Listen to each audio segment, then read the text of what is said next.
cuties, I'm Miles Sexton, a content creator, activist, and loud and proud disruptor of the norm. On our private bits, we talk about the things and people that don't get talked about enough, or at all. Trust me, as a sober, HIV positive, non-binary person, I would know. Join me as I chat with people in my life and from around the world whose stories deserve to be heard. Maybe you'll learn something new and you will definitely LOL. Our Private Bits is also part of the ACAST Creator Network. All right, cuties. Today on Our Private Bits, we have Luc Zoratto, aka Marathon to Sobriety, joining us. Luc is a sober dad, husband, marathoner, and an alcohol-free life coach. Want to say hi, Luc? Hey, Miles. How you doing? I'm doing good. I'm so excited that we get to have this conversation. I feel like we've been chatting online. We've been we did our little event together, but I'm ready to get to know you even more. I'm so excited to be here. Can't thank you enough for having me. I'm super pumped. Of course. But before we get into, all the good stuff, I wanted to go over like first impressions of each other because I have to admit, for myself, when you started, I think you started commenting on my content, or you followed me first, if I'm not mistaken. Of course, I followed you first. I was like, okay, who is this straight man that's now being so nice to me, because I have PTSD, I have to admit, with men. Yeah. And I was like, okay, is this person gonna slide into my DMs and I'm gonna get an unsolicited dick pic? Or is he just genuinely a really beautiful person? Yeah. I was disappointed I didn't get a dick pic, but I got to know a beautiful person instead. So well worth it. But so funny. That was my first impression. No way. That's so funny. I've been dying to share this with you. Oh my God. That's so funny. But I'm curious, how did you find me? How did you get connected? So I had a friend. That's hilarious, by the way. Oh my God. So I had a friend, Chloe, who did some work with you. I forget the company that she was with. Anyway, she did some work with you. Okay, love it. And she's like, you should really check out Miles. And as soon as I did, I was like, oh my God, I need to reach out. Yes. It was something about I saw a clip of you running. Yeah. So I saw you running, and I just saw radiating so much positivity and so much authenticity. It just drew me in, and I was just super I wanted to be your friend. I just really wanted to be your friend. And I remember we exchanged some DMs. Yes. And I feel like we hit it off really quick. Totally. And I still feel like I've known you for a long time, even though, you know what I mean? We haven't known each other that long. Hey. You're just so easy to talk to. And I really enjoy when we do connect. Agreed. I feel like it's a common thread of the people that we're having on the podcast. It's just people that I meet in my life that I just energetically feel like we connect on a level, Yeah. And I also I was really excited to, especially seeing you on social media, just being sober and into running, and I was I don't know, I feel like I didn't meet a lot of people that were on that sort of same, had that same interest, I guess, for me. So seeing that, but then also you creating content in a way that is so funny. You either make me laugh or you make me cry. It's one or the other. It's videos of you and your daughter that I just bawl my eyes out because it's just so beautiful. Happy tears. Or, it's I love your sense of humor and not taking things so seriously. Mm-hmm. So I'm curious, why is humor important to you, I guess, within the content that you make? I think that life can be very serious. Mm-hmm. Life is very serious. Life is very hard. So why not, look at the lighter side of things? I feel like when I laugh, yes, it just releases so much. And the more we laugh, I feel the better things are. And sometimes it's harder to laugh because we have things going on that we can't necessarily control a lot of the time. But I feel like laughter is just such an important part of human connection. When you're laughing with somebody, right now we were laughing together. Yes. I just felt it was so free and liberating. Totally, it is. Want to laugh more. Yes. And I feel like content on Instagram in particular, people are, looking at a lot of different things. But if you can make somebody smile or laugh or feel good or think about something differently, then I think you're onto something. Yeah, 100%. Do you think that your content, because you choose to create such positive content, do you think in a way that was helping you heal through kind of a negative situation? Because I know you've shared with me that over the pandemic, right, you lost your job, right? Lost my job. Your kind of 9 to 5 job, Yep, exactly. So was that, like, intentional of, like, using humor in a way to, like, heal for within yourself too? Or, like Um, I'm sure there's definitely a part of that for yeah. sure, but I feel like I've always kinda been the, kinda class clown, Okay. goofy guy growing Okay, up I like my it. entire life. Yes. I always had that kinda goofy side to me, Mhm. and I think what really brought that to fruition in, like, my online presence is that I really wanted to show to people, and not just people, more myself, Yes. that I can be fun, exciting, spontaneous, outgoing without the substance that I Yes. needed, that I felt I needed. So Because there was a big true. chunk of my life where I was absolutely that person, Mhm. but I was that when I was under substances or Mhm. alcohol. So it's that's kinda maybe the new and improved version of myself that I've discovered in sobriety is that I can be my authentic self, my goofy self, and I don't need anything else to make me feel a certain way. Absolutely, because I think it's so true, like you said, like, a lot of the time that we rely on alcohol or substances in order to, like, let that part of ourself out, Yeah. definitely for myself, like, I'm people are shocked, but I'm, like, such an introverted person, and, Yeah. like, so, for me, I relied so heavily on alcohol and, like, psychedelic drugs to, like, help me, be, like, more open and more sort of, like, the to be, I guess, more funny or, like, more Yep. social in Yep. many environments, so it's so true. I think a lot of the time we become reliant on that versus like looking at ourselves and being like, oh, like how can I be that version of myself without something else that's like an easy crutch to kind of Totally. like lean on. So Totally. And I think a big part of that too for me was that I was, when I was in that mode where I wanted to be, fun and exciting and all these things, or I would always think about, like, other people. Like, mhm, a lot of the times I felt like maybe I was overdoing it yeah, for other people, or I thought that they expected me to be a certain way because I had totally. sort of created this character when I Yes. drank, Yeah. So it's like I felt like I was always doing it for a lot of other people, but now I find that, like, I'm truly doing it for myself. And, like, Yes. when you said introvert, I relate to that because Mhm. I find that I've discovered, I should Yes. say, about myself that I'm not just this crazy outgoing extrovert all the time. I'm very much an introvert too. So I Yes. balance the 2. Yeah. And sometimes you'll see me, I can be very quiet, and that's Mhm. okay. And I Totally. embrace that. I don't need to be the one telling a story all the time or talking all the time. I like to, like, listen and just observe. So I Mhm. kind of like balancing the 2, For whereas sure. before I thought I always needed to be this extrovert or I need to be so extra all the time. Ah, it's And such it's tiring. It's it exhausting. is exhausting. I don't know, have you ever I don't know if you're into reading books or not, but there's a book that's called, like, Quiet, and it's, like, sort of all around how we, like, especially in today's society, we live in a world that's, like, curated for extroverts, and, like, it's Mm, sort of like being extrovert is, like, sort of this, like, societal goal of, like, if you wanna be successful, you need to be extroverted, and I think interesting. honestly, it's a really fascinating read, like, reading Interesting. it, like, not only validated, I think, like, where I was having, like, boundary issues, like, with, like, making sure I was taking time to, like, recover. I always call it, like, coins in my pocket, and, like, as I go throughout the world, I'm giving away coins, and, like, how many coins am I left with at the Mm, end of the day? And right. so but it's like, I think it really is I think it's interesting that, that we as humans, sometimes feel like we need to be extroverted or we need to put this, like, sort of persona. Because I know even online, like, for both of us, I Yeah. think we have a very extroverted sort of, like, I think in the way that we create content, and then, Yeah. like, when people meet me in person and they're like, "Oh, you're actually, like, quite shy and, like, quiet and, like, you're not, like, as maybe, like, as ridiculous maybe." But I'm like, "No, it's like, this is, like, me pushing myself, Right, like, to to right, to do stuff like this." right, So, right. yeah, it's interesting. Highly recommend reading the book.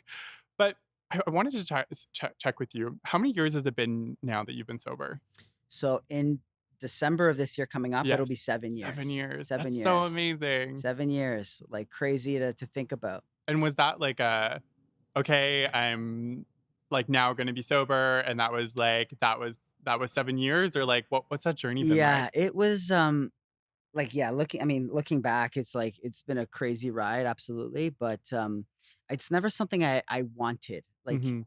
I never Really? wanted to be sober. Hmm. Like, I was, I looked at sobriety like, certainly a weakness. Okay. And I just thought, like, because of this character, because of my, a bit about my background, right? Mhm. Half Italian, half French Canadian. Okay. It's like I grew up with alcohol. For sure. Like I was 10 or 11 years old when I had my first glass of wine with Yes. my no Italian grandfather. He used to make Totally. it. Took a lot Yeah. of pride in it in his basement. It was this thing.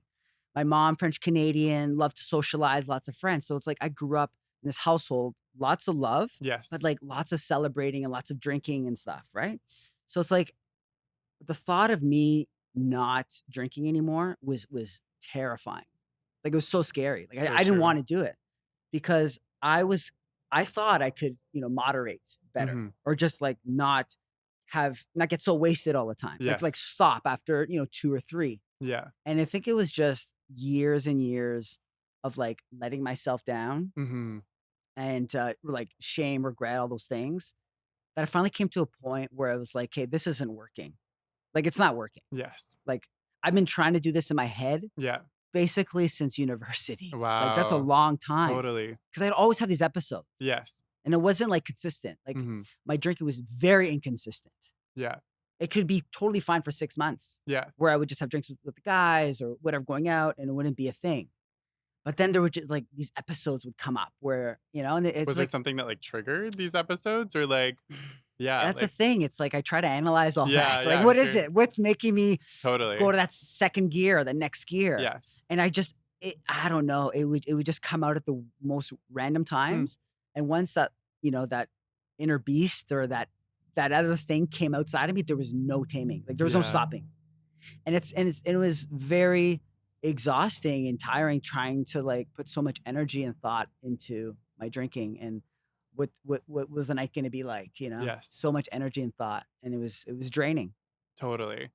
I wanna go back to something that you said earlier, and I think talking about, your culture and, like, where what you were sort of grown up in, and, I think especially, like, in both of your parents' sides, I think culturally, like, it's almost like part of the ritual, within the culture is drinking, and so I find that, I think it's really interesting, you sort of coming out of the other side because I think a lot of people struggle with, like, letting go or, like, mourning the loss of that part of their culture, Yeah, of, like, not being able to partake, a hundred per percent. se or per se, and that I don't know how if you feel Yeah, do you no, I agree? do. I do a hundred Yeah. percent. Do you find your family, like, how do they, like, navigate it now with you? So, well, now, I mean, they've seen the transformation Yeah. that I've had, so they're obviously super supportive. But Yes. at first, that was the first thought in my mind. Mhm. What will my family say? Totally. That was my first, like, what will my cousins say? That was like number one concern. Yes. Not how will this improve my life? How will I be better? How will Mhm. I grow and learn about myself and all these things? It wasn't about that. It was about No. what will people say, and in particular, my family. Yeah. So that was the scariest part. Totally. It It's was so scary, and if I look back, it's like, maybe why my family maybe at first didn't necessarily didn't make sense to them is mhm. because I was really good at hiding it from them. Yeah. Oh, Do you know what I really? mean? Yeah. Like, yeah, family gatherings, they'd see me like, and very animated on a Mhm. table making a speech or Yeah. with no shirt with bow tie on, dancing all silly. Yeah. And like they were used to that. But it's like that was the fun Luke. Totally. That's the fun side. They didn't see the dark side, Mhm. and when I got into drugs, that just took a whole other turn on my thing, Yeah. on my struggles. And they weren't exposed to any of that. Totally. They never knew I was on drugs, never talked about it. Yeah. I never was, And they've probably never been th exposed to it, so they right. don't know what to look So for, that yeah, you know? exactly. So yeah. Wow. So, something I talk about a lot on the podcast, and I'm curious to, like, kinda get your feedback because I think it ties in a bit to, like, the family dynamic, but so for me, I always say that there's not a lot of, like, queer spaces that are sober. And I feel like it's definitely the same for like, the straight community and like Yeah, that I think so whether it's like at home or it's like where we go out and where we celebrate, I think oftentimes like the ritual is always based around drinking or substance use, right? 100%. And so it's like I think it's really hard, I think like when we're in these environments because it's like to then go in and be the sober one, it's like, oh, now you're the boring one. Or there's Totally. so much of like that stigma that's like that sort of attached. But like I guess like yeah, like how have you I guess like found it now being sober in sort of like the environments that you're in, like, have you been able to find spaces to be in? How have you had to change who you are to be able to like go back into those spaces? Like, how is that, like, how is navigating that been? Yeah, that was, again, probably second, concern about getting sober. How Yeah. what would my social life look like? Mhm. Terrified, Yes. terrified. So, I'll say, like, now I've definitely like, go into these things, events or gatherings or, celebrations. And to be honest, like, I still, even like almost 7 years, I Mhm. still get a bit of anxiety Totally. about it. Same. But I'm very, like, very, very intentional Mhm. with my thoughts going into them. Like, Yes. I have a plan. Yeah. Okay. I have a plan. And, eh, you know, I'm, I find that when I stick to that plan, it just sets me up to be better, like to be good and to be comfortable in that situation. Okay. And that took a lot of practice, Totally. lot of practice. Because especially at first, like I didn't have any sober friends. Mhm. Now I have a lot online, but even in Yes. person, my Totally. circle, more people, less people are drinking. So it's amazing to see. But at first, it was really difficult Yeah. because I was just pretty much what I felt like the only person not drinking. So it was really hard to navigate. But, what I'll say is, I get maybe a little bit of advice or what I've Yeah. gone through would be like, one, you got to have a plan. Yes. But then two, it's like, why did I drink? I thought a lot about that. It's like I wanted to feel more confident, right? I Mhm. just wanted to portray more confidence, right? Like at social situation, I want to be fun, Yes. confident, high energy. Mhm. But I find that, you know, when you focus on the small things, you're able to I'm able to get in a place where I am happy and confident. And that's like by just like connecting with people. Like Mhm. not in a big group, not in a big Yes. setting, like being the life of the party or like doing this thing where everyone's watching. It's like just connect with one person. Totally. Just one person. And my favorite thing is ask questions. Yes. Because I'd be nervous, right? Like, what do I say? What do I do? What do Yeah, I do with yeah. my hands? Just ask questions, Mhm. connect with people, and people feed off your energy. So even if you're not feeling the best, just like what would somebody with confidence act? How would they act at this party? That's what I Mhm. think about. How would they act? Yeah. They'd be smiling. They'd be making eye contact. They'd have gestures with their hands. So when I would start doing those things, I found like, hey, geez, you're actually like you're being kind of fun right now. Yeah. Like you don't need this thing. So I, Totally. I did that in a lot of practice, a lot of nights, trust me, where either I wouldn't go at first. Yeah. Frankly, I would just not go, Mhm. or I would leave super early and not say goodbye. I would just like leave and not just like Totally. leave, just leave. And I did that for a long time because I was protecting my sobriety. It was very Yeah. important to me. You and I think a lot of people forget that they like need to put themselves first on the journey, you know? And it goes back to what you were saying earlier of like it's you are putting other people before your sobriety and like it needs to be the reversal, in those moments. 1000%. That's the hardest part. Yeah, It's the hardest part because likely many of us have been putting others before us our entire lives. Our totally. entire lives. Yes. In friendships, relationships, always about someone else, right? Exactly. Like we would rather give a gift than receive a gift. Absolutely. I Totally. know you're like that. I'm 100% 100%. like that. I'd rather give a gift than receive a gift. So it's like Totally. when it's for me, it feels uncomfortable. Yes. But it's like if you really want to like give this a chance, Mhm. you owe it to yourself to put yourself first. Because guess 100%. what's gonna happen? You put yourself first. You're focusing on you. You're learning. You're growing. But then guess what? Then you can be that person for somebody else. Totally. And that's inevitably what I want, right? As a husband, I wanted to be the best husband, best father. And by me focusing on my journey, allowed me to do that.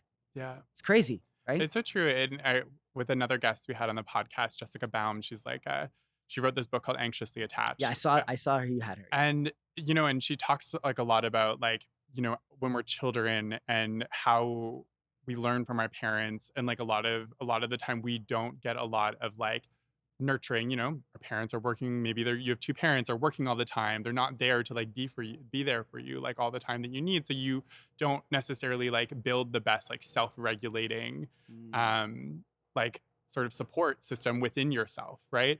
So then, you become a people pleaser. You become totally. more anxiously attached to people, Yeah. so you try to like give people, everything that you are so that they won't leave you or they'll give Right. you like the attention. And it was really interesting that she said that a lot of people that can be on that sort of like people pleasing, anxiously attached spectrum have like, substance disorders or alcohol disorders, and it's like use disorders. And so it's interesting. Like I honestly I didn't know that. And like now going back and reflecting on it so much, and the more conversations that I have with people, and I'm like, Yeah. no, definitely it's like it just, but it comes down to that of like just wanting to put everyone else before ourselves, when we have to like do that in opposite. It's very difficult. It is. It's not natural for a lot of us. It's Totally. not natural. And You have and to it takes time and it take healing to do it. it takes a lot of time. And like there's a lot of hard parts, but I feel like what we're talking about right now, that is very difficult. Totally. So how did you navigate sort of the toxic masculinity of it all? Because I'm sure you must have faced a lot of probably your friends, maybe even your family members of like, being like, "Oh, like man up." Yeah. Because I think there's so much of that like toxic culture of like who Yeah. can drink the most, Oh yeah. in like the men's group. Like I just remember being in high school and it was like all the boys, like who can drink Yeah. the most beers Yeah. and like so like how did you deal with that? Is there a Yeah. story of like the first time that happened after you got sober? Like I'm curious about that. So I have a lot of guy friends. Yes, Okay. I went to an all guy high school. Okay. totally. So a lot of my friends are guys. Yes, So, and I play a lot of sports. totally. So, and I was always pretty good at sports. So I was always kind of like the jock, the guy's guy type thing. Yeah.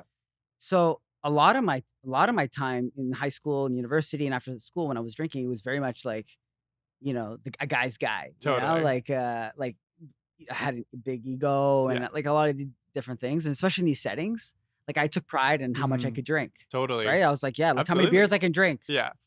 all these things. But I think I just started owning my path, Mhm. and owning being proud of myself Yeah. and like being more in touch with myself, and less about, how others viewed me, more Mhm. just like, what do I want to do? Like, Yeah. how do I want to act? Totally. Right. And it's interesting because I'm very lucky in the sense that I have a lot of really great friends Yes.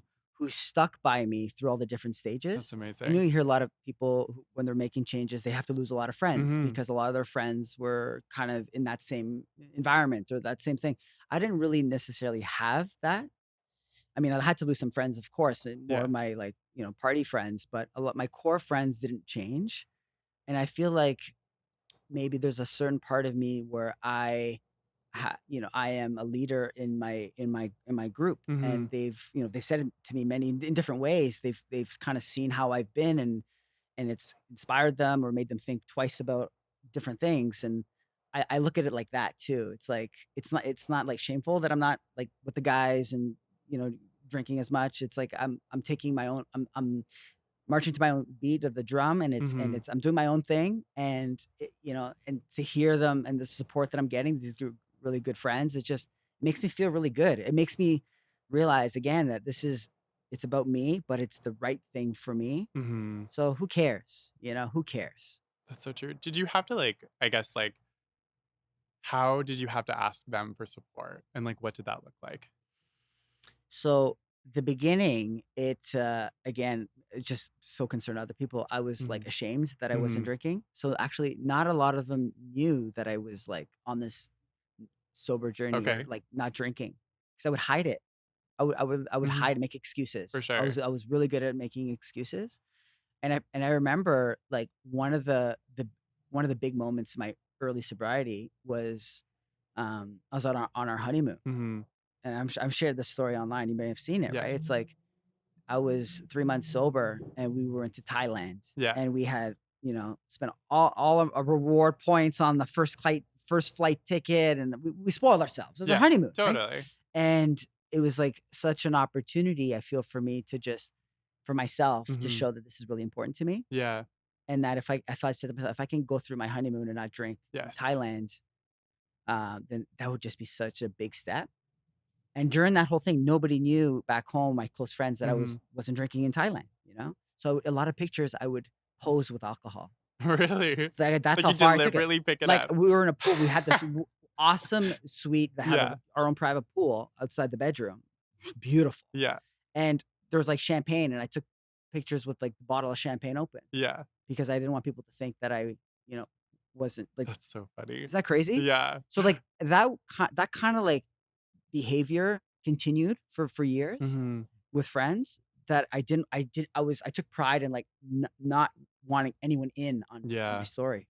It's like other than like a select core group, Mhm. they knew and they were supportive. Yeah. But like friends of friends or people I don't see as often, I took a lot of pride in like I do not want them to know because I thought it was like they were gonna look at me differently and Totally. they were gonna look at me like, what's wrong with Luke? Yeah. Like, why is he like that? And just too many Mhm. questions and attention on it. I For didn't want sure. it.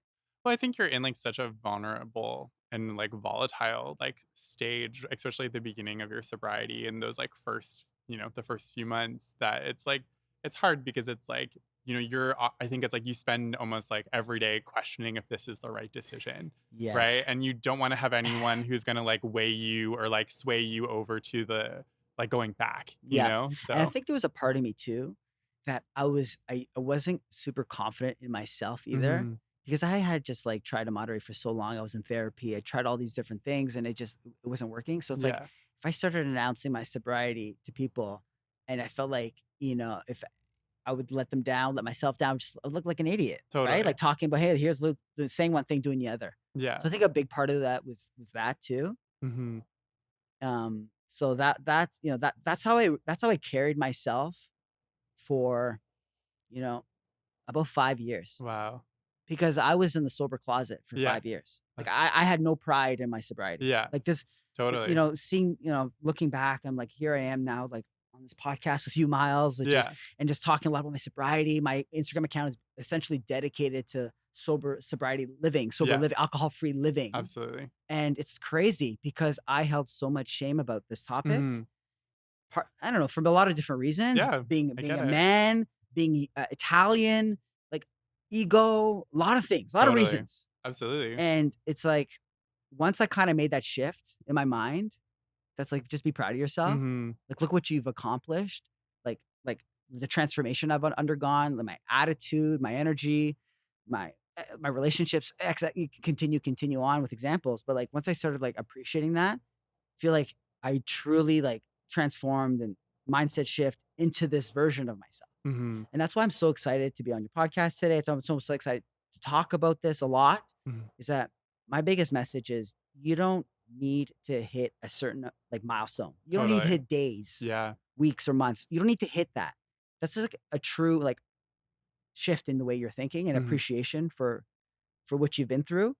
And once I did that, it's like so yeah, that's 5 years of sobriety of, like, not true transformation, more like sober versus, recovery, Yes. call it, right? Totally. To, like, where I am now, it's like that happened almost 2 years ago. In Yeah. January or December will be 2 years, and I feel like I've grown more in the last 2 years than I did in those 5 years Mhm. where I didn't look at it. I looked at it like weakness and all these different things. So, It's so yeah. true. I think it's like, mm, Sarah, who was just recently here, w we talk about, like, kind of we were talking a bit about, like, mourning like, you need to take the time to, like, mourn and sit with the shame and sit with the pain in order to get to healing, Mhm. And I think it's like this is like a very natural process that you have to go through, and I think a lot of the time when we're letting shame still, like, hold power over us, we're not we're not actually, like, moving forward. A lot of the time, we're just kind of staying stagnant, and we're staying sort of, like, stuck Yeah. in that, and, like, it's, like, the same thing for me with, not only just my sobriety, but, like, when I came out publicly about my HIV status, it was, like, the amount of growth that happened from the moment that I publicly talked about it and, like, Mm. reclaimed my power back and, like, Yes. talked about it in a positive way, Right. versus, like, allowing it for me being like, "Oh, sorry." I'd be like, Right. "Sorry, I don't drink." Right. Like, that's, like, one of my biggest things now that I'm like, Yes. why am I apologizing Right. to other people for drinking? Like, that's bananas to me. Yeah. No." I'm like, I, like, say it with confidence now, but it's like, I agree with you. I think it does take more time maybe to get there, but, Yep. it's okay if Ex it does. exactly. Beautifully said. I couldn't agree more. Ugh. And I think too sorry, one more thing I wanted to say that I forgot to mention earlier too is that, like, also, like, it takes time, like, for me, like, I tried to get sober so many times and, like, and then I would drink, and then, I was on this period of my life where I was sober, but then I was doing, like, MDMA and, like, all of the time, and I was like, "Oh, well, it's not alcohol, so, like, I'm just Mm. gonna, like, numb with, like, drugs, Right. and so it's like, I think people just like need to realize that like, it's okay that it's a journey and not all of it is going to be like cold turkey. Cause I think a lot of the time, Yeah. like people see like sobriety online that it's like this beautiful thing sort of like at the end or like, where it's like, it's in the Instagram caption, like 6 years sober and Yeah. blah, blah, blah, blah. But like, I don't think people realize that it is a very hard journey to like, to get to that point. And that, Yeah. and then that's totally normal. Yeah. Right. Absolutely. And I think we have to normalize that a little bit more That's too, right. that And it's not that's so like easy. there's so much similar there are so many similarities between people's stories and the way they've done things, but there's also a ton of differences. Like Mhm. it's very unique. Everyone's journey is their own, Yes. right? You can't compare mine to yours. Totally. It's different, but Yeah. there's a lot of similar themes, Absolutely. right? But it's unique. And like this whole concept of, slipping or Yeah. having a drink, like right? You feel like shit. But like the way I look at that, and I talk a lot about with my clients about Yes. this in particular, because it happens. Yeah. That's life. Shit happens. But it's like every of those little things that happen is just forming your story. It's Mhm. just forming your story. And Totally. you haven't written the whole book yet. You Yes. haven't written the book yet. So this is a chapter, it's a struggle, but guess what? Likely you're gonna learn from that experience. And that's what growth is all about. So this whole like, in my opinion, having a drink, resetting at zero mindset, like I Yes. failed, I'm restarting, Mhm. because that could be very daunting, very heavy. It's like I did this, now I'm restarting, I'm a failure. Yeah. But guess what? Whatever days or whatever that was, you don't lose the experiences and the growth that you have there. You have that now. Plus, you're even more in tune, closer to your truth. So it's 100%. like so many people, focus on the numbers Yes. and all of that. Totally. That's not what this is about. It This is isn't. about transformation. Yes. How you get to the transformation is up to you, how you do that. But at the end of the day, we just want to be the best version of ourselves, bottom line. Like, that's what I'm trying to do. Like, I'm not perfect, but I'm trying to No. be better. Alcohol does not make me better, No. Agreed. bottom line. Cocaine does not make us better. Agreed. So now, when were you sober when you had your daughter? I was sober. No. Oh, No. no, sorry. Yes, I was sober when I had my daughter. Was that like, did that Huge, impact like huge your motivation. sobriety? Yeah. Huge motivation. So I got sober just after we got married. Okay. So Yes. You said your I honeymoon. was Yeah. a honeymoon, right? And I was drinking a lot of my wedding and different things like that. So I got sober shortly after our wedding, and a big thing that kept me on track when I wasn't feeling good Mhm. was the thought of having a child Yeah. and just being that dad, that parent, that father that I just wanted to be. Because something I didn't touch on when I talked about my family and how Mhm. much love they have for me, Yes. they gave me and my brother incredible opportunities, so much love, amazing parents, but there was struggle with alcohol in the Yeah. family. Totally. And being the eldest, I wore a lot of that, Yeah. right? A lot of my parents' fights were around my dad's drinking, Mhm. like pretty much all of them. Yeah. Same in my And house. I saw that in him, and I knew right away. I knew his look. I knew his eyes. Come home from work, and I could tell he was drinking, Mhm. and it just crushed me. It crushed me Yeah. because I hated seeing them fight, and all of that, and I cried a lot as a kid about that. Mhm. So I knew when it was like I'm ready to be a dad, I'm excited about being a dad. I just didn't want to have any struggle Yeah. with that. So that was a huge motivation for me. It's like this child that's gonna come that imagine myself as a dad. That was like my huge like purpose or why that kept me accountable. It kept me on track at the beginning. And then now, she just turned 4, Mhm. and our relationship now is we have so much fun together. Literally. Like The we're cutest, you so much 2. fun together. And like I can't imagine it being another way because it very easily could have been another way. Yeah. Very easily if I didn't change. I think about that sometimes, and Totally. it's kind of And like, how many moments I think that you are probably missing out on when you're not sober, with your child. I think it's and I hear a lot of different, stories and people talking about yeah. they were a parent for an X amount of time with alcohol in their system, Yeah. and then when they switched and they're not, using things, the relationship improved, their Mhm. patience. There's so many things, right? So true. But something I don't take for granted. Mhm. You know what I mean? Like I can't you can't get complacent in No. this journey because the moment you get complacent is the moment, you know, you just you feel like you have it all under control and then you don't. Oh, totally. I know I literally like this. like this winter I almost relapsed again. And it was like, and I was just like, what? Like, how is this even happening? You know? How did you get yourself out of that?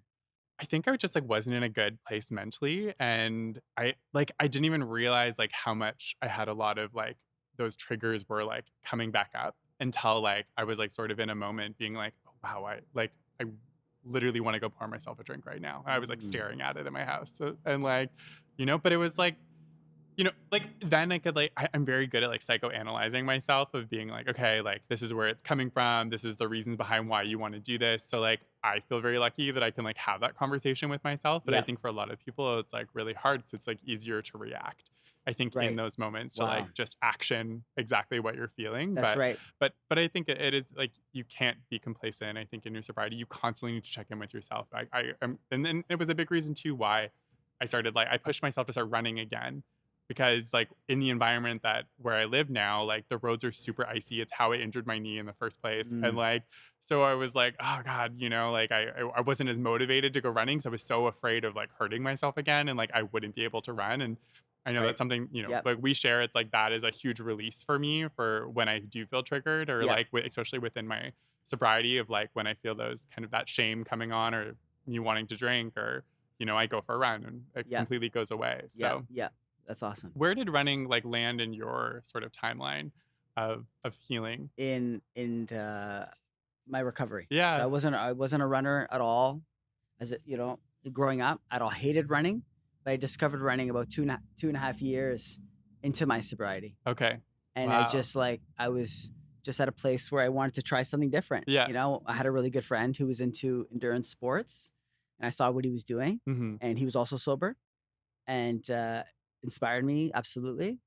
And I just tried to do things like something different. Yeah, That's what it's all about, right? Self discovery, learning about yourself. You're not going to learn about yourself and doing the same things over and over again. So totally. I took a different approach. Tried to run, and Yes. I didn't like it at first. It took a bit of time, but then once I kind of like got in the rhythm a little bit and I would run a couple times a week, I was like, this isn't so bad. Mhm. And then what really changed is when I ran my first race, Okay. like just putting the bib on, the Yeah. energy of the crowds, crossing the Interesting. finish line Yeah. was like, wow, I want to do more of this. I want to do more of this because running, I find, brings out my like positive side of Luke. Like it brings it Yes. out. Totally. And it's like I've always been that runner, even when I first started running, where I see another runner coming towards me, Yeah. like unless I'm like super distracted, I'm waving to you and Yeah. I'm acknowledging you. I'm just saying Yeah. like nice job, thumbs up, looking good. Like those little moments, like honestly, by me saying something, Yeah. it's not necessarily for them. Totally. Like it's for me. Yeah. I say that you're looking good, you're looking great, nice job. It's nice because like when I get a smile back, Yeah. 99% of the time makes me feel good. But that whole interaction just elevates me. And I Totally. feel like as a runner, I am just a more patient version of myself, a better, more positive version of myself. And I'm better than I was without running. Pair Totally. that with my sobriety, they go hand in hand. And it's just like, it allows me to be a better version of myself.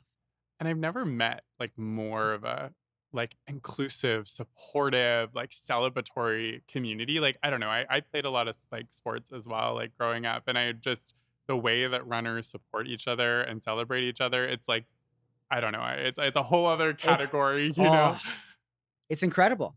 It's incredible. It is. And the running community is like some of the most positive, Mhm. fun Totally. uh, group of people that I know. Pair that with my sober community because I feel there's a lot of overlap, Yes, and definitely. it's the same thing. It's a really interesting kind of vibe. It's very positive, no judgment, right? Type vibe, and these are the people that I want to be around with. It's like I meet somebody who's not drinking, instantly connect and bond. Yeah, It's like I'm not looking at your past any shame. I'm not totally. judging you. You're not judging me. Yes, And we're just trying to be the best version of ourselves, and like it's instant connection. I've totally. yet to meet somebody on this journey that I haven't gone along with, and especially in the running community. Like I Totally. have yet to meet somebody. I just Yeah. don't get it. I don't see it. You know? Agreed. I feel like I don't know, everyone who runs, I feel like we're all working through something, you know? Like there's just Yeah, there's like this connection of like release that comes I don't know, within running. I don't know. of like overcoming, Yeah, exactly. overcoming, and dealing with the cards you're dealt with. Life Yes. is life. Can't Totally. control it. It's like you have these little outlets. You come Yeah. back. Like sure you can relate. You never come back from a run and say, "I wish I didn't go for that run No. today." Like it doesn't 100%. happen. Like No, a lot of agreed. times you don't want to go for a run. For sure. A lot of times I run, I don't want to go for a run. But it's Yeah. like I say to myself, "Put your shoes on, get out the front door, and just take it from there." Once I have my Exactly. shoes on, okay, I'm gonna jog, Yeah. and then it's not gonna be so bad. Totally. So true. So true. Have you ever like, I know you've said you've run a few races. How many marathons have you run now? So I've done 4. 4. Well, Yeah. bananas. But like, was there a particular like marathon that you ran or like a race that you ran that like you came out of it like you felt like something inside of you like shifted or growed or changed? Have you had a moment like that? Honestly, I feel like every single time I run a Yeah, okay. race, I I'm like it. learning something about myself Yeah. through the adversity, through the celebrations, through the Mhm. disappointment, because not everything goes to plan. That's the Totally. thing. You could have had the best training block ever. Come race day, something happens. Weather, you're sick. I don't know, something. Yeah. There's always something that you're gonna deal with. But that's the beauty in the sport. It's like you keep going one more mile, one more Mhm. kilometer, right? What like in my recovery, one day at a time. Yes. It's like breaking it down into smaller pieces is just makes it so much easier for the brain to adjust. Mhm. But yeah, like every race that I do, I just feel like I'm just so excited. I'm Mhm. just so excited to run. And we are chatting earlier, like my daughter, my wife have Yes. been at every single one of my runs. Yeah. Small local 5Ks to Boston Marathon and now Totally. Chicago next week.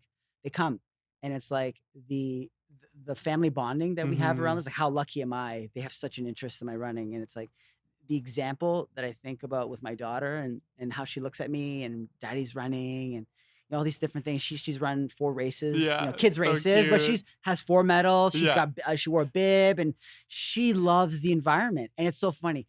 So she got these like Lisa bought her these racing glasses, like Yes. like those Yeah, like Oakley big glasses. totally. So she put on those glasses just the other day at the house, and she was imitating me and like running and like waving. She associates me with like being this kind of goofy style runner and like waving to people. Like that was her instant reaction to wave. I love And it's it. like how cute is that? It How is. cute is that? I love It's this is like what you're I passing down, you know? It's so, we have adorable. a lot of fun, and it's like my family support and all this. It's just the best feeling. Mhm. Honestly, it's the best feeling. Agreed. Do you think that people who are trying to get sober need to find something like this? Like they need this sort of like replacement, I think like for like substance use or alcohol use. 100%. Yeah, 100%. It doesn't have to be running. I mean, totally. it like I've yet to meet somebody who's kind of picked up running and hated it, Yes. like taking it slow and like Yeah, not just trying to do a 10K out of nowhere. totally. Yeah, you're Yeah. gonna hate You're running because destroying it's yourself. yeah, exactly. You're gonna crush yourself. But if you're gradually growing at something, running has been like huge for me in my recovery. But it's like, yeah, you're right. You need to find something else. It's about routine. Mhm. For me, it was about purpose. It's like I found purpose in running. Yes, If I found purpose, it's like totally. it gave me a reason why I can't stay out late with the boys to have Yes. drinks because Yeah. I have a long run in the morning. Yeah, I'm a runner, exactly.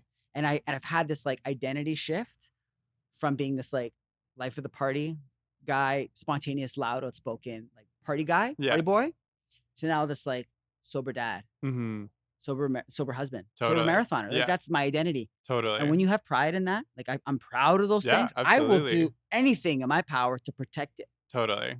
Ah, it's so inspiring to hear. So Well, Luke, where can people like access your coaching? Where can people find you on social yeah. media? Let's let the listeners know all about that. So my handle is marathon to Yeah. sobriety, and Lisa came up with it Yeah, because it's like sobriety's a marathon. totally it is. Sobriety's a marathon. Absolutely. The So longest marathon. yeah, sobriety, the number two, marathon to sobriety. Yeah.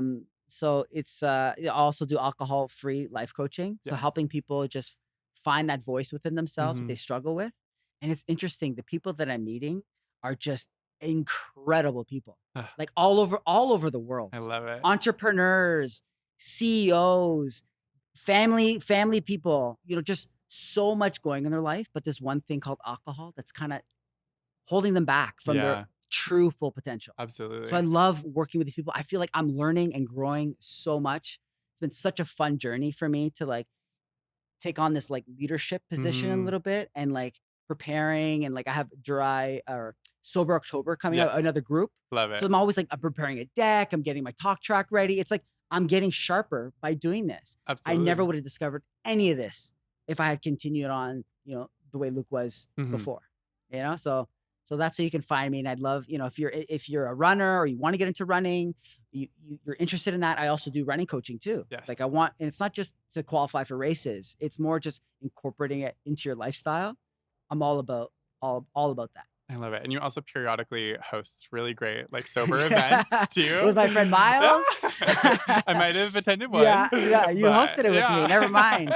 It was we need to bring that back. We Yes, need more to of those. absolutely bring that back. And like that you mentioned one of creating spaces for Mhm. people to feel, comfortable in Totally. and proud to be a part of. Yes. That's what it's all about. Community is huge, right? 100%. Well, thank you so much for taking the time to chat with me and getting to get to know each other, I guess, a bit more. You're a gem of a human, Uh, and I can't wait for everyone to listen to this episode. Thanks so much for having me.